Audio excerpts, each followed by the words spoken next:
Hi everybody, it's me, Tim from Clown World News. I wanted to talk about a couple things in this video. The first of which is Joe Biden's inauguration yesterday. And one of the things that stuck out to me was not just the fact that I feel like that election was at the very least fraudulent, I guess is the word I'd be looking for, but it's a little bit worse than that. When you look at what's transpired, as soon as Potato Brain became the president, he immediately signed executive orders that would reverse the things that Trump had done. And what I thought was odd about that was when President Trump was trying to get rid of DACA, he was blocked by the Supreme Court. They said that he wasn't going to be able to do that because I mean, I can't get into, I don't really know what their excuse was, but it's okay for Biden anyway, which is, amazing to me. So one of the things that, the first thing he started doing was signing the executive orders and doing that whole thing. But then he signed executive orders that put us back into the Paris Accord, which is great. I mean, it's making us live up to a standard that, or pay more money, than other countries who are actually pollution contributors like China and India. They're pretty bad as far as that goes. But that doesn't really matter to these people. And and then there's the 100-day mask challenge that Potato Brain has gone ahead and the mask challenge, everybody. So just be challenged. You're going to be challenged to make sure you wear a mask. But I mean, the answer to that, or the question, or the response rather, would be, haven't we already been put through all this mask crap and all this junk?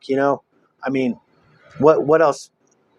They said what they say at the beginning. It's going to be 2 weeks to flatten the curve on the virus. But there are places that are still, locked down or severely restricted now. So it's been, I don't know, 10 months. 10 months of 14 days, so that's a pretty long day on 14 days in my mind.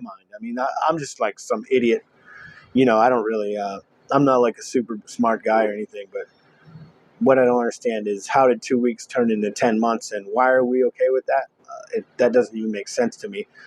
I mean, a lot of things don't, admittedly. So there's that. Those things happened, and then there's not just the climate accord with Paris and all the other countries who are involved in that. I probably should have done a little bit more research before I brought that up, but we're back in the Paris Climate Accord. Check into that, if you would like. Another thing he did was he signed a executive order in which they're going to allow people to go to the restroom that they choose to, because that's like super inclusive, I guess. But it doesn't that kind of restrict like your regular girls or even guys who don't want to use the restroom with people who are confused. And I don't understand why we're allowing people to go ahead and be further confused. That doesn't really make much sense to me either. For example, if I was out in a city and I was lost, would I then need to go ahead and get more lost? Like, for example, if someone came up to me and they were like, "Hey man, are you lost?" and they helped me and I told them where I needed to go, but instead of getting me where I needed to go, they somehow got me more lost, would I rather have them do that for me, or would I rather have them help me where I need to get to? I think I'd rather get where I was supposed to go, but I kind of digress on that. So the next thing that is happening is we're helping these people who are already confused by the saturation of media in which they find themselves, totally entrenched in all the time. Uh, so it's like washing over the brains of these young people and those who are impressionable. So instead of saying, "Hey, I think I'd like to fix the problem before it becomes a real problem," these people are like, "You know what? I need to put you in the bathroom with these little girls, and we're going to go ahead and call you a girl." But I kind of got off the rails, so I'm going to get back to my true point. Admittedly, I only watched portions of the inauguration. A big theme that the Democrats, had was the big theme was democracy and how well it works, and how it's worked this time, and now it's time to come in for some healing, come in for some of that good healing and unity. It's going to really change everything if we're just super duper nice. But that's not what they want at all. They don't want your unity. They want you to bend the knee to their will and continuously put up with all of this junk that they're talking about. So they're talking about democracy, and then you hear a lot of Democrats and other people, and they say, "Well, our country's a democracy." It's actually a democratic republic in which they are there to represent us. So if you have a big inauguration for your potato president, right? So you got the big potato president, inauguration happening. You got the National Guard up there because apparently, those people who went there to the Capitol on the 6th are terrorists. Those of us who decided to go, you know, that that is we're terrorists because we did that.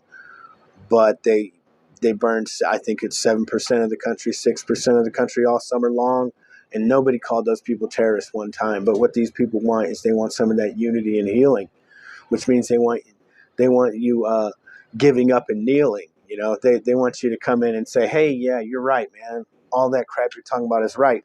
So what you got is you got a guy, in Joe Biden who's standing there and he's saying in his speech, he said something about democracy and why it matters or whatever. Well, I can't remember because it makes me want to vomit when I hear that geriatric asshole talk. I just want to. I don't even know how to take it. It's amazing. If I was one of these lefties, I'd probably be in a cry closet somewhere. But hey, what are you gonna do? So it's not democracy if you can't even have the people you say came to vote for you, right? They can't come to watch your inauguration. Instead, it's a bunch of flags out there that represents those people that voted for the potato and heels up. So uh, no, it's not. The only people who were there were, you might have had some sports athletes maybe, or the families of those people, and then the other people were politicians. Now, everybody that was there was a politician, and they were basically buttering each other's ass the whole time. So what you have is it's an oligarchy. It's like a club of people who who are ruling class, right? They're the ones who decide what's going on in our country. Like how many people do you really think are worried about either not a boy is going in the bathroom with your little girl? Like how many people do you really think are worried about that, and why does that need to be a thing?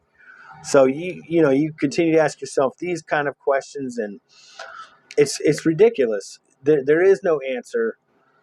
Joe Biden and Kamala Harris, either one, I think we'd be a little bit more screwed if it was Harris. We'd probably be. I don't even know. I don't even want to think about that. That'd be insane.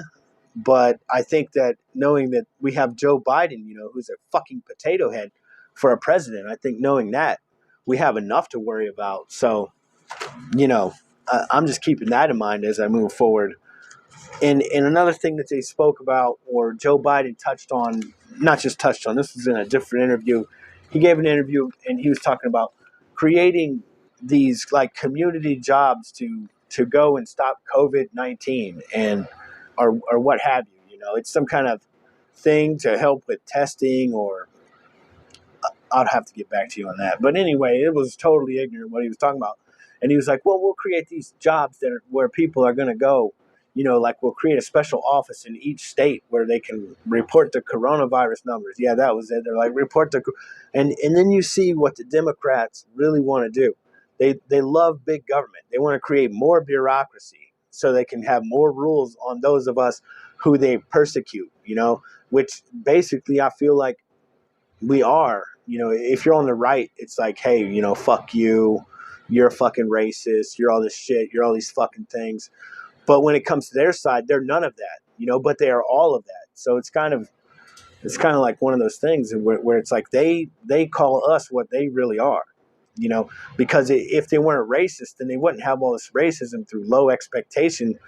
It was saying stuff like, oh, well, we got to make sure we help all the people who are not white because they've been, look at them, they're oppressed, or their education's not as good, or they don't have access to health care, and they use all these crazy words about access and whatnot. But it's just ridiculous what I watched. They talk about unity. They talk about we need to come together right now and all of this nonsense. But the thing is, I feel like when they're talking about we need to come together, it's kind of like we need to just give in, or we need to be somehow reprogrammed. Like we don't know our own thoughts, or we don't understand what we're talking about, or as if we're not set in our ways. So I just wanted to talk about that real quick, and I hope you enjoy this video.